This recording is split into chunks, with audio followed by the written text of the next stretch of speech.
Hi everybody, it's Joy Packard. How you guys doing? About to take my Sunday nap. I'm so excited.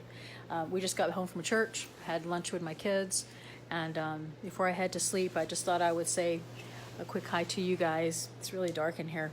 Open this window. I hope you guys are having a good Sunday. We had this amazing, crazy rainstorm last night to where it there was so much lightning, it just literally took out the electricity and all the way up and down this highway here at our house and stuff. And so anyway, it was just a crazy night where we went out to eat, had a lot of lost electricity and everything, so it was crazy. Anyway, wanted to say a quick hi. I had an amazing day in church today, and I had a great conversation now with my son, and I just thought about you guys, and I thought I would share just a quick thought with you and hope that you guys are having an awesome day today. And so, you know, I was at church today, and it was very enlightening. There was a great lesson, a lot of things to be learned, and I always love to think about the things that I learn in church, or, you know, when there's a good conversation, what are some of the good that came out of that? And so one of the things that somebody said today was, I was talking to them about, you know, how 2017 was such a hard year. You know, so many things that happened. I had, you know, my knee injury, and, you know, it really put me set back, and I had this and I had that, and I started just naming all these different things of what made 2017, my guitar is falling, 2017 such a hard year. And oh my goodness, hold on. My guitar stand is breaking.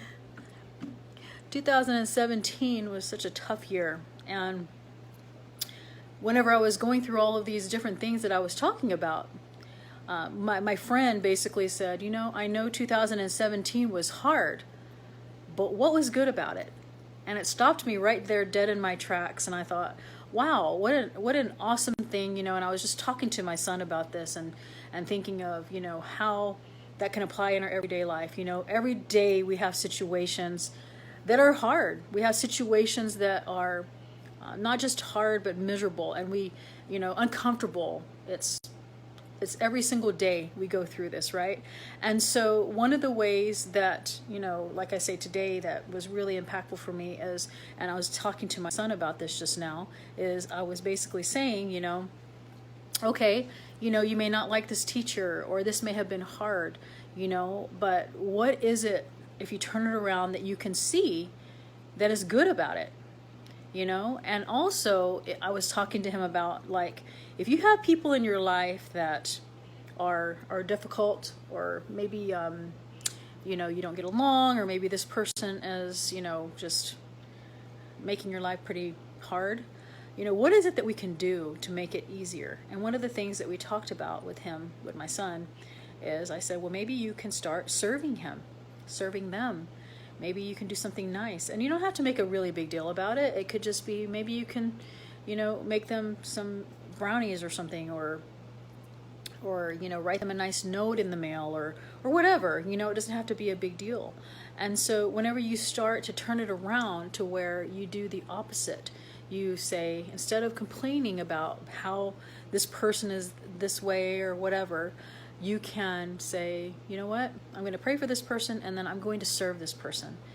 And soon, instead of saying, man, you know, that was like a really tough time of my life, it was such a tough year, you can start saying, wow, you know, suddenly what was tough and what was hard and what was uncomfortable is the opposite.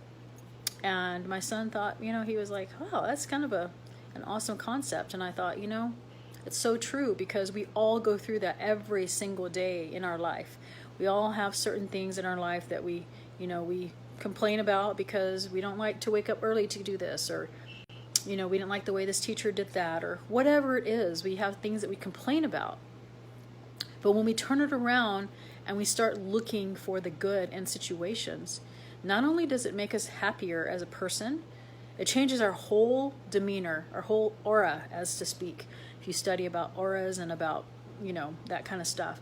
But it's true, like, it just changes who you are. It changes how you look at things, and you just, instead of being this person who is grumpy or, in a bad mood or complaining all the time, who people don't really like to be around, you suddenly are this happy and happier person. And you're looking, if you are aware, becoming aware of basically, what's around you, rather than, like I say, if you're more aware of looking for the good in situations, it makes it so much better for you, and makes, and for the other person. So you are basically, like I say, looking for the opposite in the situation. It changes your whole perspective of it. It's pretty interesting. So you should try it sometime. And I was like I said, I was having a mother-son life lesson at lunch today.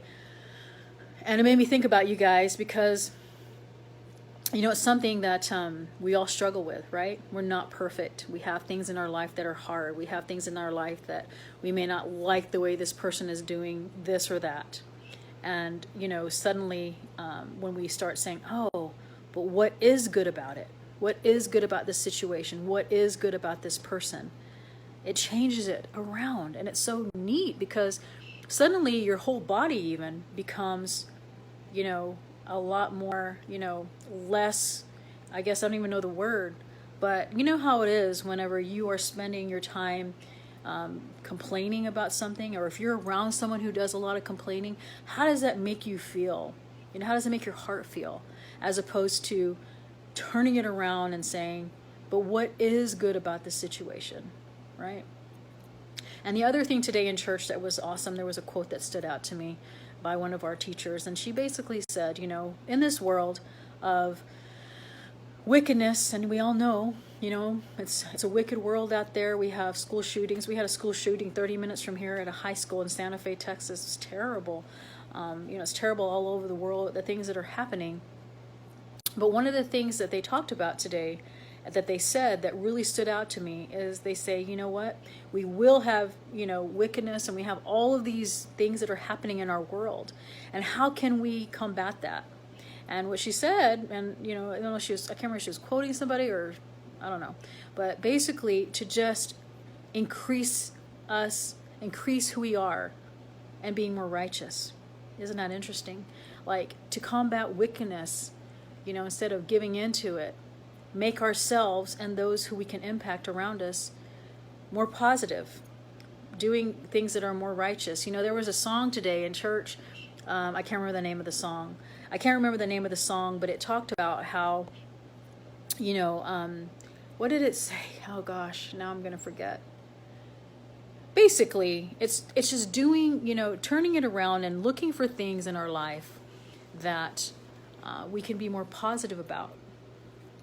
I'm trying to think of the name of the song.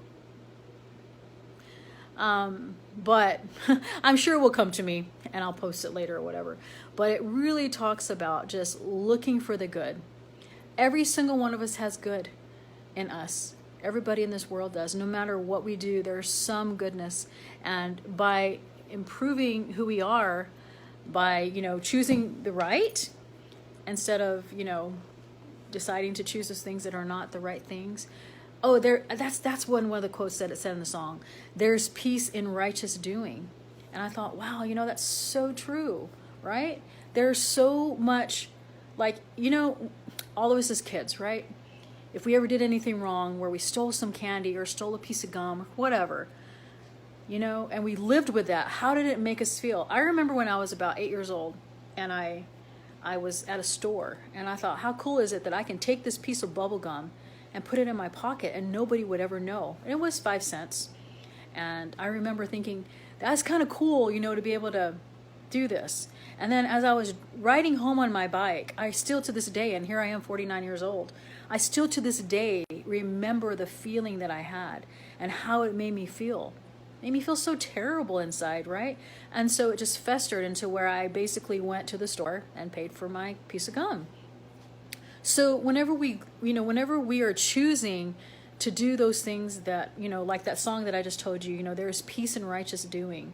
It's so true, right? When we're trying to live our life right, when we're trying to make the best choices, teach our kids, teach those around us to strive to do that, then if we have more people doing that than complaining or talking about how bad our year was, or talking about how bad this school was, or why, you know, this person could have done that. Instead of doing that and turning it around and encouraging people to just be happier and to look for the good.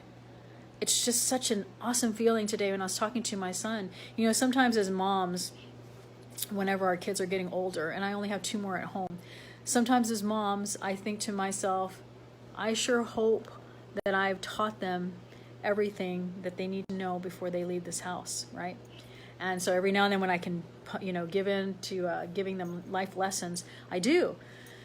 And that's what today's life lessons was to him that I'm sharing with you. And that is, hi Maria, that is that, you know, we basically, if we catch ourselves complaining about something, about how bad a restaurant was, or about how cold the food was, or how bad 2017 was, or whatever it is that we're complaining about, ask yourself and turn it around and say, but what was good about it? And watch your whole demeanor of your body and who you are and how you feel change. It's really, really interesting. And whenever you are trying to live your life right, instead of stealing the piece of bubble gum and thinking that you can get away with it, the example that I talked about earlier, living your life the best that you can and impacting people the best that you can, whether it's your kids, whether it's your friends, whether it's your e-commerce friends, whether it's people at your conference, whatever it is, if each of us can do that as a person, imagine the difference it can make. And I know sometimes people think, well, that's like such a big goal, you know, to change the world that way. But it starts with one. And we talk about that a lot, where we talk about the first ripple in the lake, right? When we take that shell and we're skipping our shells on the water. And, you know, on a calm water, it takes just one little shell skipping the water to make a ripple. And so it starts with us. It starts with us as people, as a person, as a mother, as a friend, as a wife, as a whatever we are, to teach our children that, to teach ourselves that, and to turn it around and find the good in everything. Anyway, it's time for my Sunday nap. I just wanted to share that thought with you because I just got done eating lunch with my son and we were discussing that, and I thought, what an interesting topic to share, you know, for you guys and, you know, for those around you. And hopefully this has helped you in some way. I hope you guys are having an amazing Sunday. It's such a beautiful Memorial weekend. Those of you who follow the podcast, the Joy Reveals podcast, 2 more episodes were uploaded. So we're up to episode 13. So 12 and 13 were uploaded. They're amazing interviews with some amazing people that you're really going to enjoy. We're stepping it up. We're doing some interviews. Next week I'll be doing a couple myself and then finding other people to interview and such. So I hope that you guys are listening. If you can go to the Joy Reveals podcast, download it, leave a review. It helps my podcast to be, you know, whatever you call it, raised up, moved up, whatever, in the show ratings and such. That would be really, really awesome. So anyway, it's been fun sharing a little bit of time with you. I hope you guys spend the rest of your day with your family. Happy Memorial Weekend. And I hope to that this has helped you in some way. So take care. I will talk to you guys soon.